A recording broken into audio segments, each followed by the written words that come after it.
So I did a showcase at the school he was at, and then after the showcase, according to his mother, he came home and said, I want to be an electrician.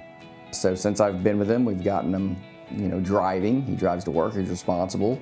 He'll be starting school in probably 4 months, I think would be when he starts. And he's saving his money. I'm trying to teach him a lot about finances, and those are probably the biggest things. I would like for Ben to continue with the trade because I understand the benefits of it, whether that be you're a field supervisor, or whether that be you want to come in the office and be a project manager or an estimator, or whether it be you want to start your own company one day. But I definitely want him to stick with it because it's what I've done my whole life, and I understand that being a good tradesman takes a lifetime.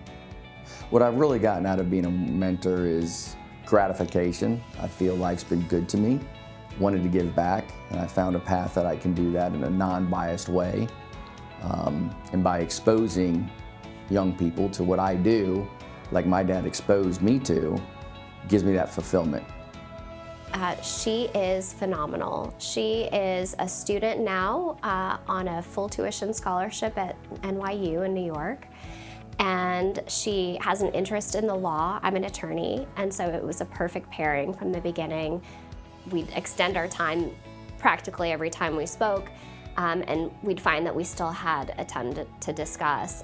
As you might expect with the first semester of college, there's just so many different things from housing dynamics to living in a new city to new classes and should I be preparing for this test or this professional opportunity now? Should I wait until later? So there were so many different things to discuss. I see a lot of myself in her in my early kind of professional life. She wants to do everything and she wants to excel at everything. And her hopes and dreams are bigger than the sky. It is an incredible thing for the mentee. And for the mentor, it's just as life-giving.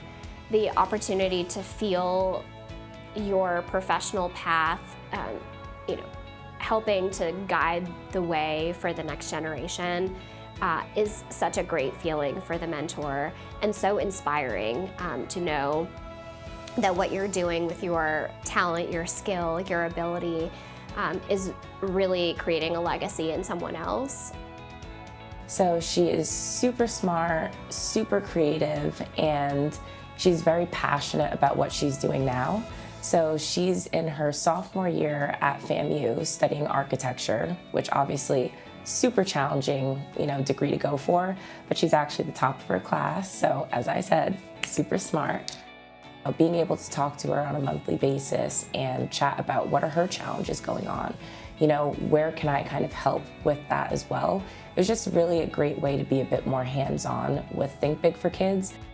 Just having her say thank you as well. Like, thank you for being there as like a shoulder to lean on. Thank you for being there to help guide me through these challenges. I think when you get that thank you every time you're on a call, it's the best feeling, and it's very real.